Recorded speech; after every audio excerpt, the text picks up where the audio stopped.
Hello, my dear friend and student of class 8. We are going to learn exercise 4.1.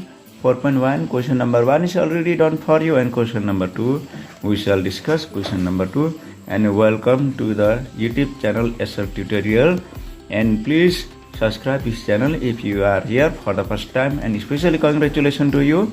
र हामी यो जुन चाहिँ कन्स्ट्रक्सन गर्दैछ नि हामीले कम्पास एन्ड स्केल हैन कम्पास एन्ड स्केल युज गरेर क्वाड्रिलेटरलको कन्स्ट्रक्सन गर्न हामी सिक्दै छौं हैन सिक्दैछ र क्वाड्रिलेटरलहरुको कस्तो हुन्छ त भन्दाखेरि यस्तो खालको यो कसरी गर्ने भन्ने कुरा चाहिँ म सिकाउँदै छु र चाहिने कुराहरु म तपाईलाई बताउँदै छु। अब हेर्नुहोस् यो क्वाड्रिलेटरल जम्प JUMP जम्प भनेको उफ्रिनु, तर यता हाम्रो चाहिँ त्यतापट्टि जम्पिङ पट्टि नजाउँ, यता हाम्रो कन्स्ट्रक्सन पट्टि जाउँ हैन। चाहिने कुराहरु चाहिँ हाम्रो कम्पास है, राम्रोसँग टाइट गरेको कम्पास, चाहिने कुराहरु कम्पास एन्ड पेन्सिल।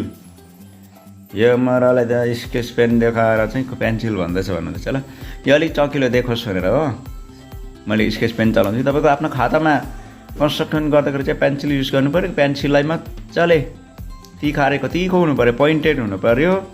अनि अरु के भन्नु र, स्केल चाहियो, स्केल चाहिँ नयाँ हुनु पर्छ भन्ने हैन, पुरानै भए पनि नम्बर देख्ने यो साइड सिधा हुनु पर्छ, बुझ्यो हैन।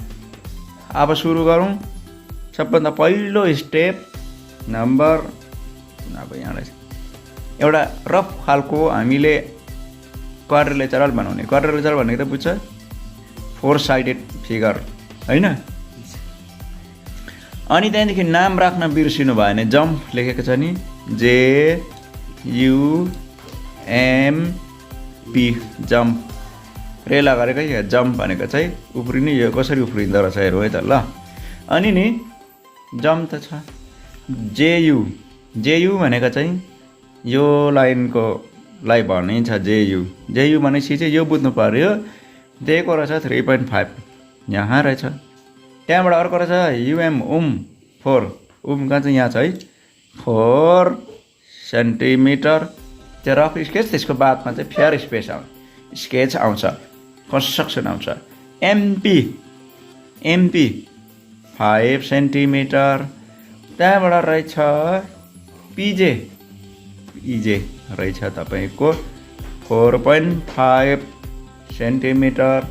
PU यो PU भनेको चाहिँ यसरी यो क्रस गर्छ नि, यो एउटालाई यस्तोहरु डायगोनल हुन्छ जहिले पनि, बुझ्यो हैन, यतिखेर डायगोनल हुन्छ। जस्तै अर्को तपाईले PQRS लिनुस् हैन। डायगोनलको हो भनेको चाहिँ एउटा हुन्छ PR हुन्छ, अर्को हुन्छ QS हुन्छ, बुझ्यो हैन। यो डायगोनल PU दिएको रहेछ 6.5 हो। क्वाड्रिलेटरल ड्रा गर्दाखेरि जहिले पनि है कुनबाट स्टार्ट गर्न सकिन्छ, डायगोनलबाट, कुरा बुझ्यो हैन। डायगोनलबाट जब हामी स्टार्ट गर्छ भने दुईटा ट्रायंगल एकपट्टिको सक्नु पर्यो, त्यसको बादमा यता छेरेर हेर्नु त अर्को पनि एउटा ट्रायंगल देख्दैछ हैन, दुईटा ट्रायंगल बनाउँदा क्वाड्रिलेटरल भइहाल्छ। फर्स्ट स्टार्टिङ अब डायगोनल हामी चाहिँ तान्ने छौं। पेपरको अलिक बीच भागबाट सुरु गर्नु पर्यो, बुझ्यो हैन। पेपरको बीच भागबाट कति छ 6.5। यो लाइनलाई लामै तान्दा कोही बात छैन हो। अनि यहाँ एउटा मार्क म गर्दैछु, यी पोइन्ट हैन, यो चाहिँ हुनु पर्यो 6.5 को हुनु पर्यो।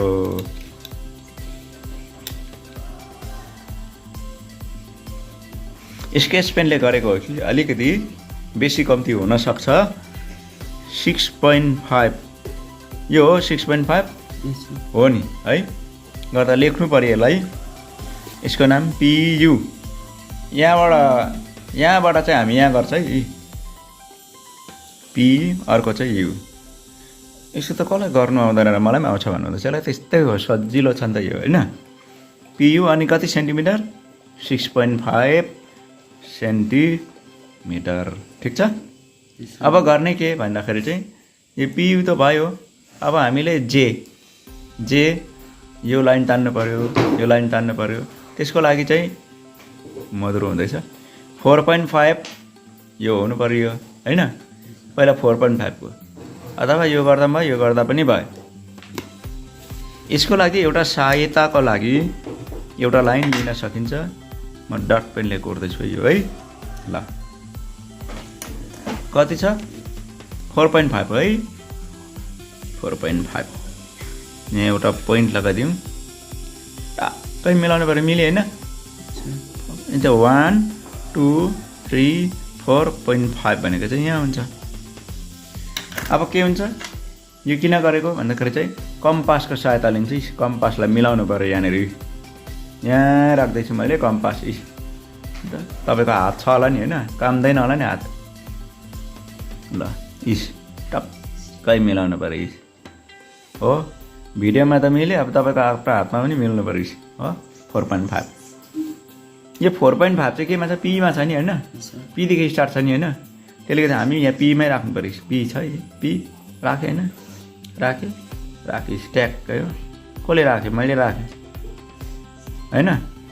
राखेर लाइन पनि तान्न थाल्यो नि फेरि। आर्क्स भयो हैन, भयो सक्यो। अब 3.5 कहाँबाट, युबाट। अब 3.5 हेरौँ है त।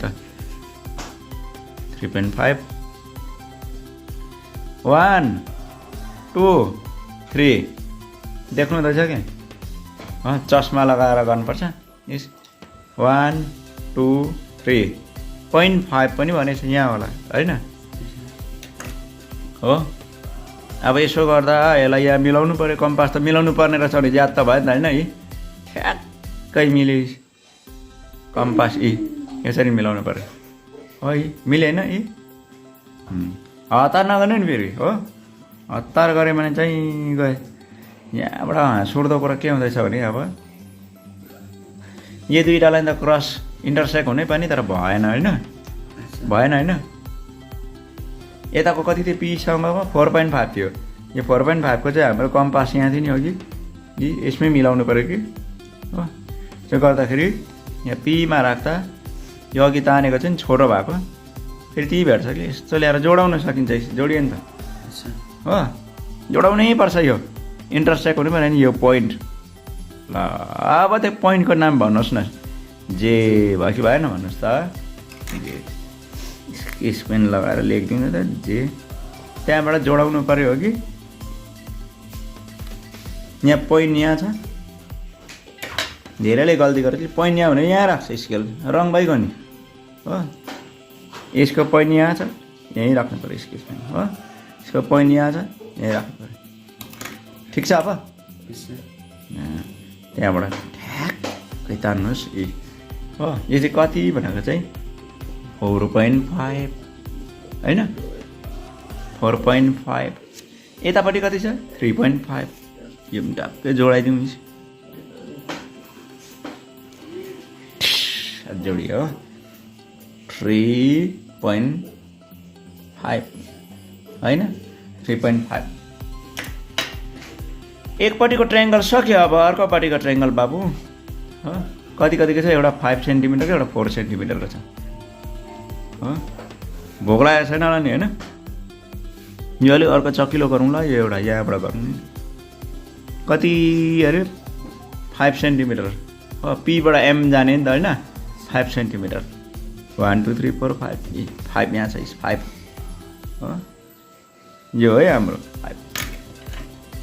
5 मा अब कम्पास मिलाउनु पर्यो। मिली पनि हाल्यो हो। मिल्यो। त्यसलाई चाहिँ यो कम्पास फर्काएर ल्याएर यहाँ राख्ने हो। कुन चाहिँ राख्ने, यो होइन नि फेरि यो राख्नुपर्छ नि फेरि हो। अब आर्स तानिदिउँ होइन। तानिएन, तानि सक्यौँ। के हो अर्को चाहिँ कति छ 4 सेन्टिमिटर। 4 सेन्टिमिटरको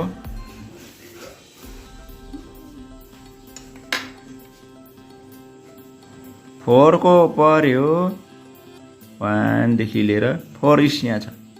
ठिक छ 4 4 मै मिलाइदिउँ यहाँ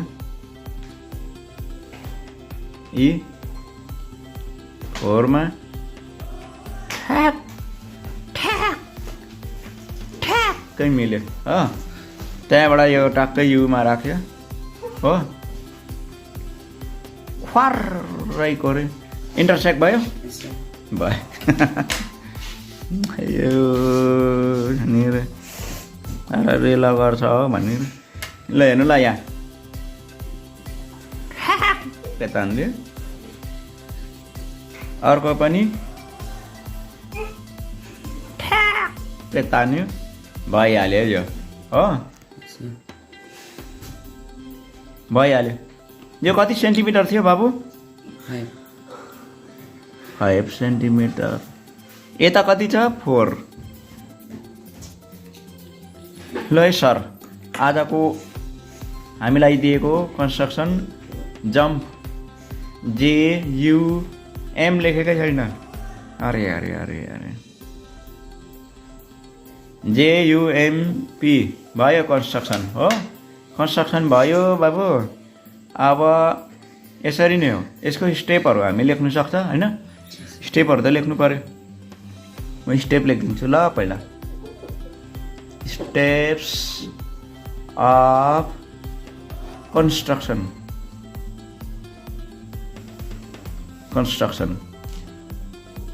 नम्बर 1 मा र नानीहरुले यहाँनिर स्टेप अफ कन्स्ट्रक्सन यो लेख्नु जरुरी छ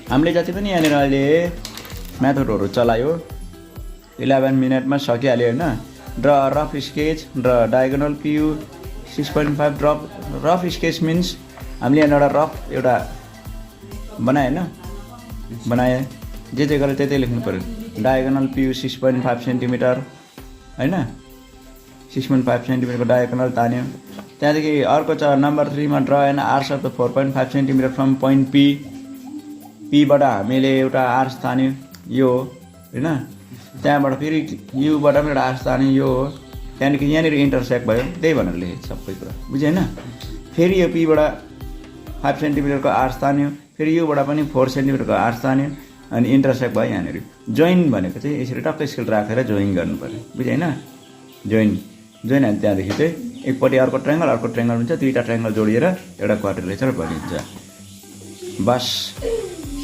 अच्छा मेरो कुरालाई राम्रोसँग बुझ्नुभयो भने अब तपाईले पनि यस्तै खालको एउटा म वर्क दिदैछु तपाईले यसलाई कन्स्ट्रक्सन गरेर तपाईले पठाउनु हुन्छ कि राख्नुहुन्छ कि के गर्नुहुन्छ गर्नुस् म दिदैछु ल लु यो चाहिँ होमवर्क भयो ल यो हो ए आँखा नदेख्न मैले ठोलो बनाएर देखाइदिएको छु हो क्वाड्रिलेटरल अघि जम्प थियो जम्पको प्र्याक्टिस गर्नुभयो मेरोबाट bomb in which BU 6 centimetre UM 6.3 centimetre अनि अर्को छ PM 6.5 centimetre BP 5 centimetre PU 7 centimetre okay construct गरेर पठाउने योभन्दा अगाडिको भिडियो तपाईले पाउन चाहनुहुन्छ भने डिस्क्रिप्सन बक्समा तपाईले हेर्नु होला ल हुन्छ बिदा गरौँ र यस च्यानललाई सब्स्क्राइब गर्न चाहिँ नभुल्नु होला है।